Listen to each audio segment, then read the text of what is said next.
வணக்கம். ஓம் நம சிவாய.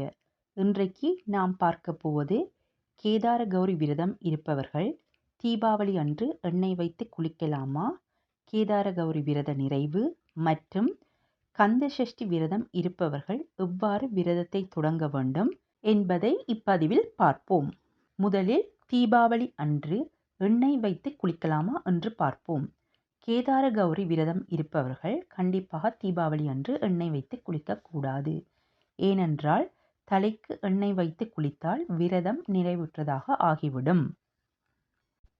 மற்றும் கவனத்தில் கொள்ள வேண்டியது, திருக்காப்பை அணியும் போது சிலர் புத்தாடை அணிந்து எடுத்துக்கொள்வார்கள். இவ்வாறு புத்தாடை அணிந்து காப்பெடுத்தால் ஒவ்வொரு வருடமும் நிச்சயமாக புத்தாடை அணிந்தே திருக்காப்பை எடுத்துக்கொள்ள வேண்டும். இதுவே நியதியாகும். ஆகையால் பெரும்பாலானோர் புத்தாடை எடுத்தாலும் ஒரு தரமாவது அணிந்து சலவை செய்த பின்பே மீண்டும் கௌரி காப்பு அன்று அணிந்து திருக்காப்பை எடுத்துக் கொள்வார்கள். வழமையாக தீபாவளி அன்றே அமாவாசையுடன் கூடிய தினத்தில் திருக்காப்பு தினமும் வரும். ஆனால் இம்முறை 2025 தீபாவளி முதல் நாள், கேதார கௌரி காப்பு அடுத்த நாள் வருகின்றது. ஆகையால் இம்முறை புத்தாடை அணிந்து தீபாவளியை கொண்டாடலாம்.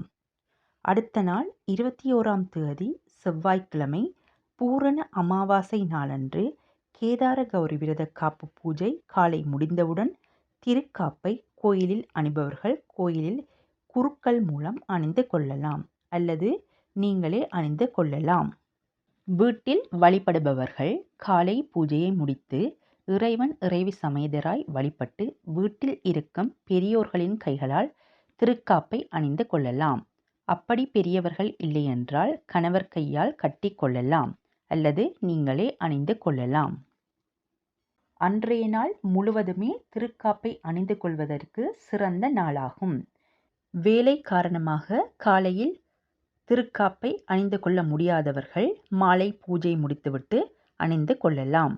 அன்று முழுவதும் உபவாசமாக இருந்து மாலை 6 மணிக்கு பலகாரங்கள் அல்லது பால் பழங்கள் இறைவனுக்கு நைவேத்தியமாக படைத்து வணங்கிவிட்டு அப்பிரசாதத்தை சிறிய அளவில் உட்கொள்ளலாம்.